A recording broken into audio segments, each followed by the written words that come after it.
So Americans going broke, and the sad reality is that you could very well be next. So there's absolutely no denying that the past few years of high inflation, high costs have taken a toll on pretty much everybody, unless you're like a billionaire or something like that. But anyway, and of course it didn't matter if you shopped at Costco or Walmart. The simple fact of the matter is that it's affecting almost all Americans, and experts say that unfortunately 2024 might be even worse. Basically, couple this with interest rates, credit card delinquencies at all-time record highs, and you can clearly see that folks are driving ever so close to the edge. We talk about economic uncertainty and people not having enough savings for 3 months. This seems like the savings for 3 to 6 months. We've been hearing this for years. And then, we talk about this economic uncertainty.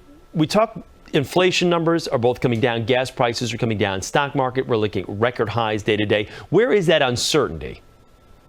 Well, we live in a world of uncertainty. I don't have to tell you that in the business that you're in, Chris. Every day we come in and we're sort of rocked by some development that can have economic implications. And so we've been through a lot in the last 4 years, one of the most serious economic downturns we've had in history, with a 14.7% national unemployment rate during the coronavirus lockdown. And that came about 15 years after another very severe economic crisis. And we are just a country that lives paycheck to paycheck. Our new bank rate survey out today finds that only 44% of Americans can pay an emergency expense of $1,000 or more from savings. And yet this is at a time when the national unemployment rate is 3.7%, just a few ticks above that historic low of 3.4 in April of last year. Why do you think people don't get the message that you do need to save? You do need to have that money tucked away for emergency expenses. I mean, I guess we're all guilty at times of running up credit card debt or making that frivolous purchase. But I mean, essentially, you do have to budget. You have to know that you need a certain amount of money for rent and utilities and food and things like that.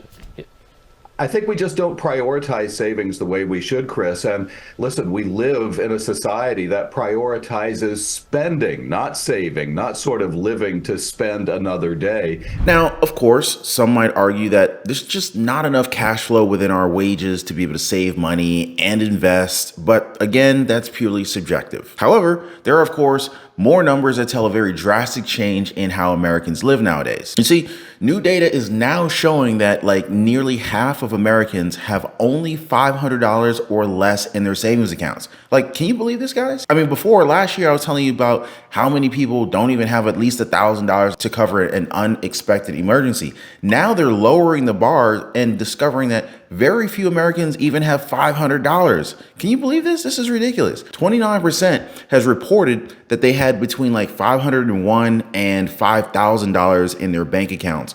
Meanwhile, only 21% said that they had $5,001 or more.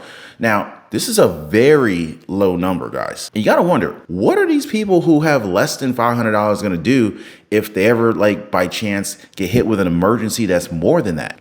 Do they then use credit cards? Do they borrow money from friends, family, charity, maybe get a payday lender loan or go to a title loan place? I mean, what then? Now, of course, you might think that you're not going to have an emergency anytime soon. But did you know that 43% of Americans who have credit card debt say that it was due to an emergency? Now, of course, how you define an emergency is up to you. Some people will be like, yo, the new Jordans was on sale. That was an emergency because you never know when I'm going to see them again. I mean, that's not a real emergency. Emergency is okay, your car engine blew up and now you're stranded. But I digress. But that's right, guys. They are now carrying a balance on their credit card since they had to pay for this unexpected emergency. Now, in most cases, it was either a medical expense, maybe a car expense, and home repairs that needed to be fixed ASAP. I get that. However, it is not advisable to treat your credit card as sort of an emergency fund. Been there, done that, got the t-shirt, especially since there are no funds in there to begin with. All you can do with it is take on more debt. And the big risk that I personally faced, me and my family faced years ago, is I used to think that I could use my credit cards as an emergency fund. Until 2008, 2009 happened and all the banks got scared and they slashed my credit lines. Here, I thought I had a $15,000 credit limit on one of my credit cards, and then they slashed it to $1,000. So much for that emergency fund, right? Don't let that happen to you. And this is why experts are saying that America Americans should instead be building up their emergency funds in case this ever happens to them. So this is my warning to you guys. No, this is not financial advice. I'm just saying I've been there and I got burned, so hopefully you don't get burned too. Which brings me to the high yield savings accounts. Have you guys ever tried this? So basically it's an account where your money, in this case, your emergency money, can collect interest, right? And it's just kind of disappointing to know that not many people are aware of these kinds of accounts, because these can give you an annual percentage rate of around 4.5% compared to normal savings accounts that only give you 0.6% annual percentage yield. Matter of fact, I actually found some savings accounts that pay like more than 5% if y'all want to know about them. But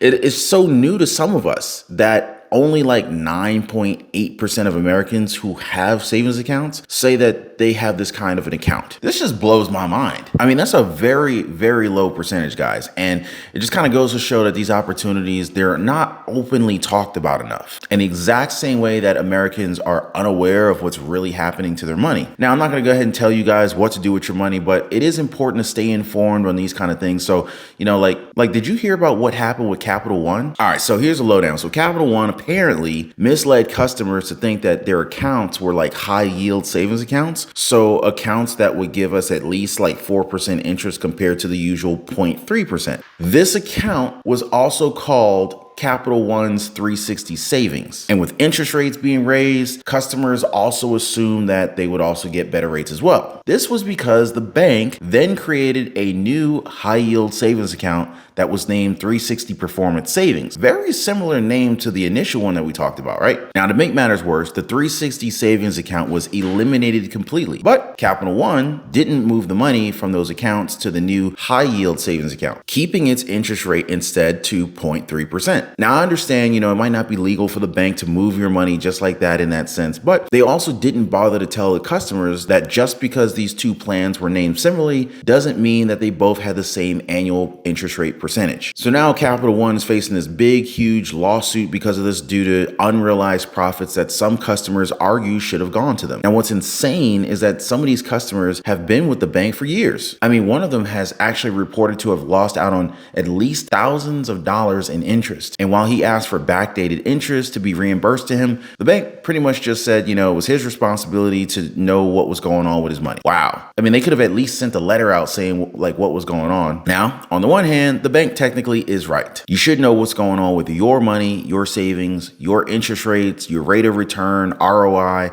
and your money. But at the same time, it's a little bit questionable for these customers as to why both plans were named so similarly, but yet had such a huge difference in terms of interest rates. But what do you guys think about this? Was this done on purpose, or did the bank accidentally mislead some of their customers? Now, since we're talking about savings, I want to talk about something that's kind of a sobering reality for some Americans right here at home. So a research came out that covered the minimum savings that you would need for the 50 biggest cities here in our country. And of course, since we don't have the time to talk about all 50, well, let's just talk about number 50 and number 1. How about that? All right, so let's stick to a 3-month emergency fund, okay? So let's just pretend you lived in Detroit, which is like number 50, right? You would need to have at least $6,551 in savings to keep yourself afloat for 3 months. Comparing that to San Francisco, and well, you're gonna need around $26,182 in savings to keep yourself grounded for 3 months over there. Now, the trend for 2024 may have some unpredictability, and this of course goes to show like just how different things are in different places right here at home. But the one constant thing that we can actually count on for this year is that we should expect more layoffs. Now, you got to think that these numbers become more real once people lose their jobs, something that the Federal Reserve continues to work on. Remember, we all have to lose our jobs for the sake of inflation coming down. You know what I mean? That's some bull. But what do you guys think about all this? I'm interested to hear what you guys have to say. By the way, if you made it this far in the video, if you enjoyed the content, hit the like button, subscribe to the channel, and I'm gonna do my best to keep my ear to the ground so I can keep you guys informed 24/7. Before I go, I just want to thank y'all for your time. Appreciate you. I'll see you on the next video.